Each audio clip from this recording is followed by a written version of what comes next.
Corrigeons l'exercice 7 de la feuille de TD2. Donc alors on a un espace vectoriel, un K-espace vectoriel de dimension n.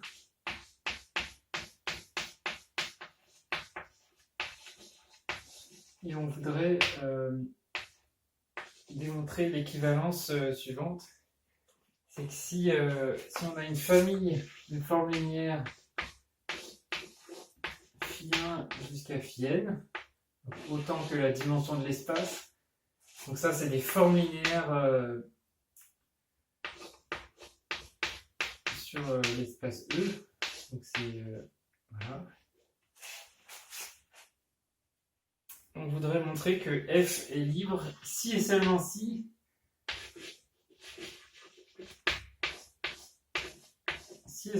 l'intersection des noyaux est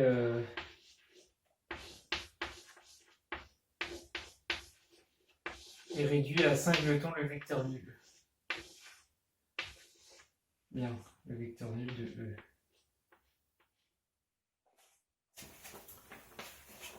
Alors, pour démontrer cette équivalence, ce qu'on peut faire, c'est se ramener à des matrices. Donc, il suffit de fixer une base du dual, par exemple. Enfin, fixer une base de E ou du dual pour pouvoir se ramener à des matrices. Donc, fixons une base de E.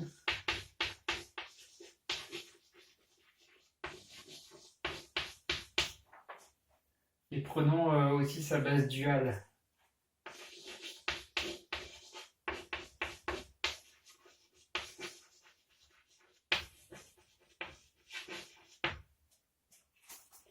Donc l'intérêt de fixer une base, c'est que ça va permettre d'écrire les coordonnées des formes linéaires φ1, φn dans la base B étoile.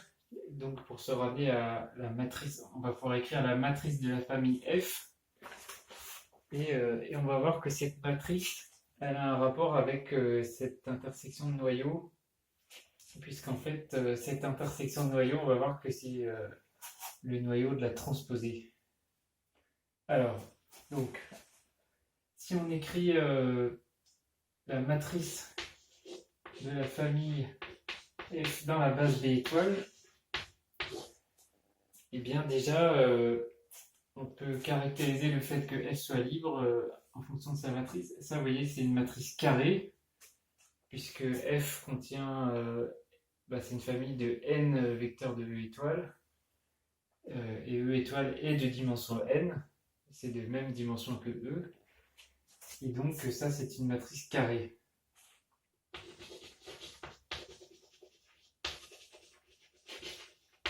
Et pour les matrices carrées, vous savez que être inversible, c'est la même chose que dire que les colonnes sont indépendantes.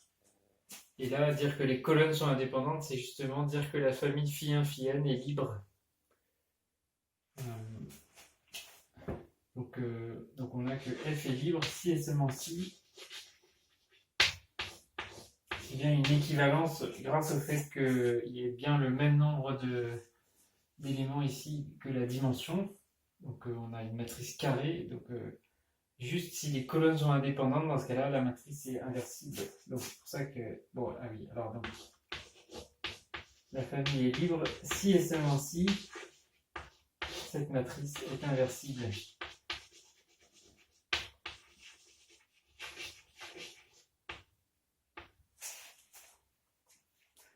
Bon, alors maintenant, donc je disais qu'il y avait un rapport entre cette matrice et ces noyaux.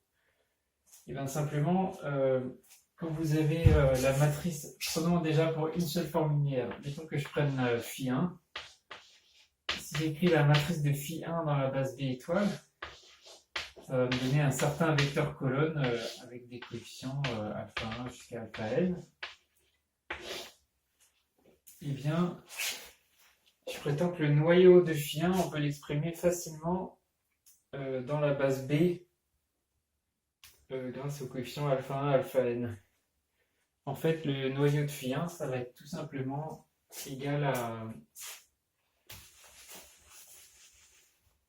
Voilà, si la matrice de φ1 dans la base B étoile, c'est celle-là, et bien je prétends que le noyau de φ1 ça va être exactement l'ensemble des vecteurs de E,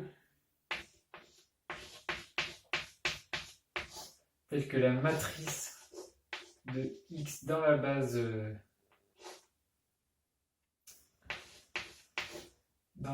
B, eh bien, va être solution de l'équation somme des coefficients fois les alpha i qui vaut 0. Donc, autrement dit, si vous faites le produit scalaire de ce vecteur avec ce vecteur, eh bien, je prétends que ça fait 0.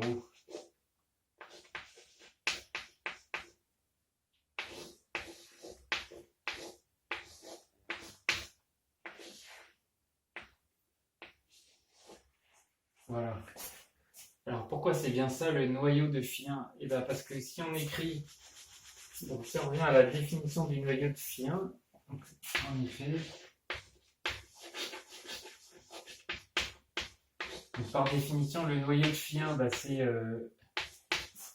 les vecteurs x de E tel que phi1 de x est égal à 0. Bon, mais maintenant, phi1, elle s'écrit comme combinaison linéaire des vecteurs de B étoile. Si B étoile, alors il faudra peut-être donner des noms. Donc, notons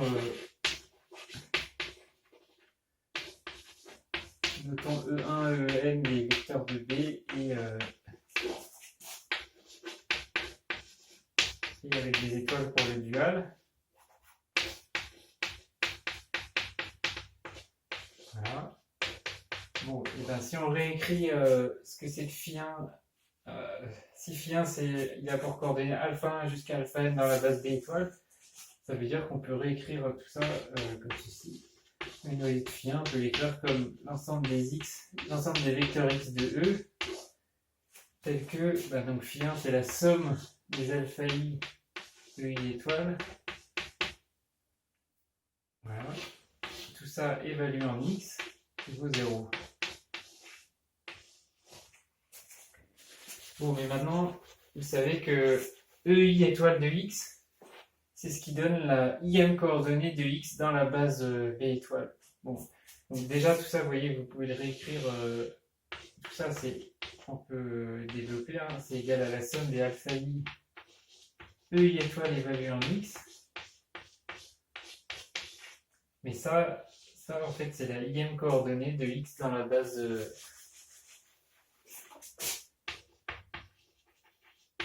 par définition de la base duale.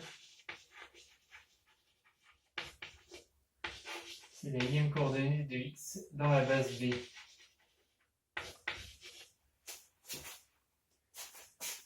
Donc en fait, vous voyez que c'est bien le produit scalaire du vecteur alpha 1, alpha n avec le vecteur x exprimé dans la base B. Donc c'est bien, voilà, c'est bien ça en fait qu'on a fait. Donc voilà, là j'ai justifié cette égalité. Et du coup, faire ce produit scalaire, vous voyez que ça revient en fait à faire le produit de matrice, ça revient à faire la transposée de la matrice de phi1 dans la base B étoile. Oui, donc, bon, du coup, je vais réécrire encore cette égalité. Le noyau de phi1, donc, on peut le réécrire encore comme l'ensemble des vecteurs x de E, tel que la transposée de la matrice de phi1 dans la base B étoile, fois, donc cette fois-ci, c'est juste un produit matriciel. Là, vous voyez, c'est une matrice ligne multipliée par une matrice colonne. Donc, au final, ça donne juste une matrice 1 par 1. Ça donne un scalaire. Voilà, et une fois qu'on a exprimé les noyaux, donc là, ça marche pour phi1, bien sûr, mais ça marche aussi pour tous les autres, ça marche pour phi2, pour phi3, etc. Et donc, maintenant qu'on a écrit ces noyaux comme ça, vous voyez que l'intersection des noyaux, être dans l'intersection des noyaux, ça va revenir à ce que on ait tous ces produits donc qui valent 0. Mais ça, en fait, on peut les réécrire en un seul produit de matrice.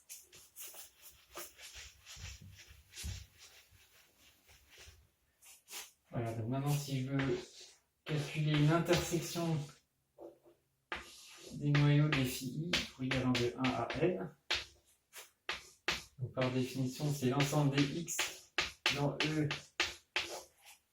tel que pour tout i phi de x égale 0. Donc avec la façon dont on a réécrit, ça dit que quel que soit i, ces produits de matrice sont nuls.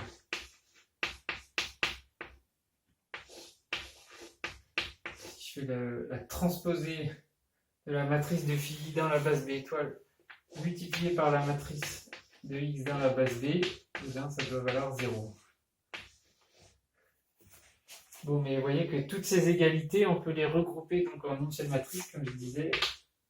Et en fait, ça revient tout simplement à multiplier la transposée dans la base B étoile de la famille du coup des phi1, phi-n. Donc c'est-à-dire F. C'est la matrice de F que je transpose et je multiplie par la matrice de x et ça fait 0. Voilà. Vous voyez que quand je fais ce calcul du produit de matrice, ça revient bien à faire chaque ligne du résultat là, correspond bien à faire ces produits de matrice. Donc dire que ça c'est le vecteur nul de Rn, c'est bien exactement dire que pour tout i on a ce produit égale 0. Ok. Bon, et alors du coup maintenant vous voyez peut-être vous voyez que dire que ce noyau est réduit au vecteur nul, ça revient à dire que vous voyez que ça revient à dire que le noyau de cette matrice est aussi réduit au vecteur nul, cette fois-ci dans R4. Enfin, je ne sais pas si c'est R, non c'est K, pardon. Non, K puissance n. Oui, K puissance n. Voilà. Donc vous voyez que l'intersection de ces noyaux est réduite au vecteur nul de E si et seulement si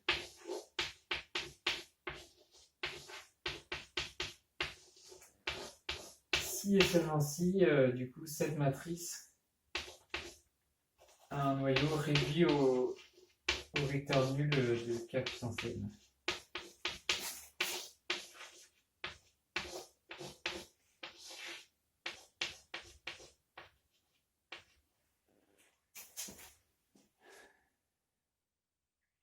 Puisque ces deux choses, cette intersection de noyaux et ce noyau, vous voyez que c'est la même chose quand on se place dans la base B.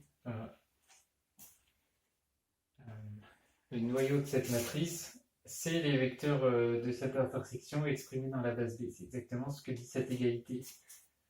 Donc on a bien cette équivalence. Pardon, là il manque des accolades. Hop. Et alors, bon, et bien ça, vous savez dire que le noyau réduit au vecteur nul, c'est équivalent à dire que la matrice est injective. Enfin, la matrice, on peut avoir comme une application linéaire de K puissance n dans K puissance n. Et cette application est injective.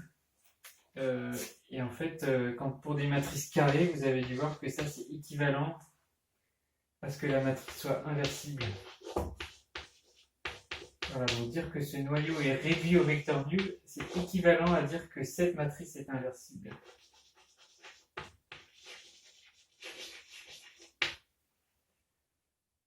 Ça, c'est parce que la matrice est carrée.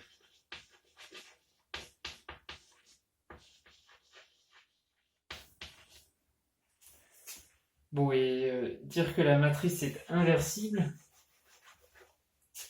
vous voyez que ça c'est vrai aussi pour la transposée Si la transposée est inversible, c'est équivalent à dire que la matrice elle-même est inversible.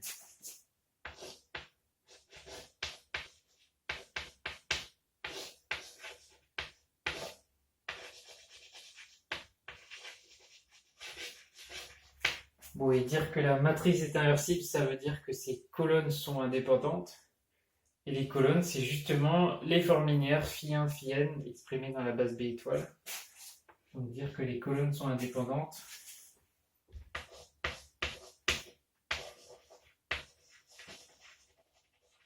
Bon, je vais l'écrire. Dire que la matrice est inversible, c'est la même chose que dire que les colonnes sont indépendantes parce qu'on est une matrice carrée. On a une matrice carrée, voilà.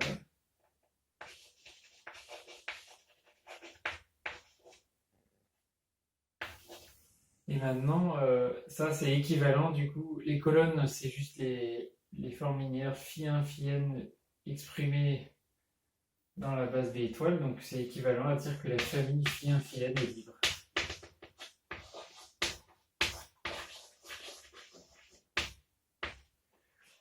Donc on a bien démontré que la famille φ1, φn est libre si et seulement si l'intersection des noyaux est réduite au vecteur nul.